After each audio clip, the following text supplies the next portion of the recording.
So it's time us grown-ups acted our age.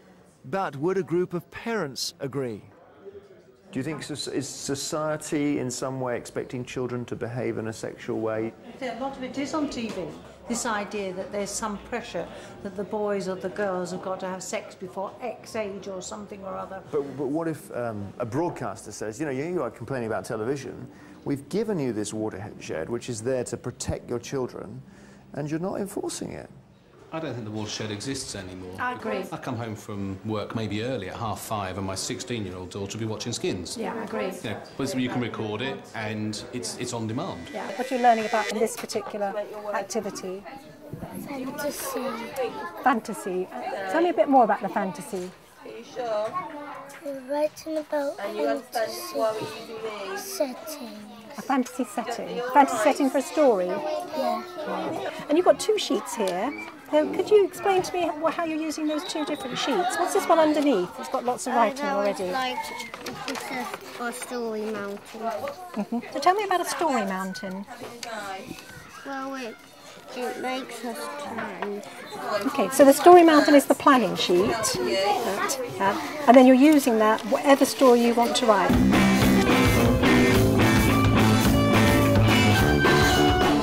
Employment has changed radically. It's no longer the job for life. We're looking at sort of 29 jobs in someone's working life. So young people's ability to adapt to change, to use new technology, to use new methods of networking is really going to help them in finding their next opportunity. You know what tomorrow's school's going to look like.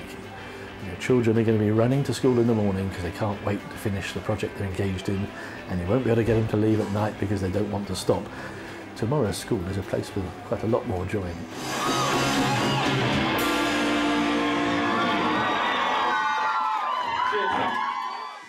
The day of launch, you have been programmed in your head for many months that that day, at that time of the day, you will be sitting on that chair doing that job, and that's normal when it happens.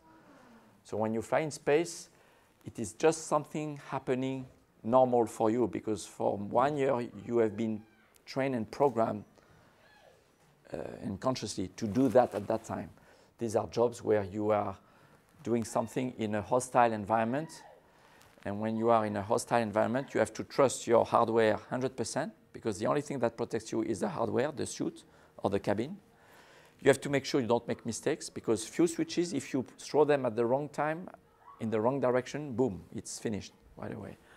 You just have to train and be very rigorous, follow the rules, follow the... And I brought here some examples of checklists. We have about 100 kilograms of such instructions books. This is called a checklist. It's a special space language, you know. And for everything we do in space, like in the space shuttle where we have 1,000 switches in the cockpit, this is where we know how to manipulate all those switches. So we go, for example, we have an air leak, and then we go to the special page with tabs, and they tell you what to do and how we can work around the malfunction and save the mission, or at least save the spacecraft and the crew. Okay? Yeah.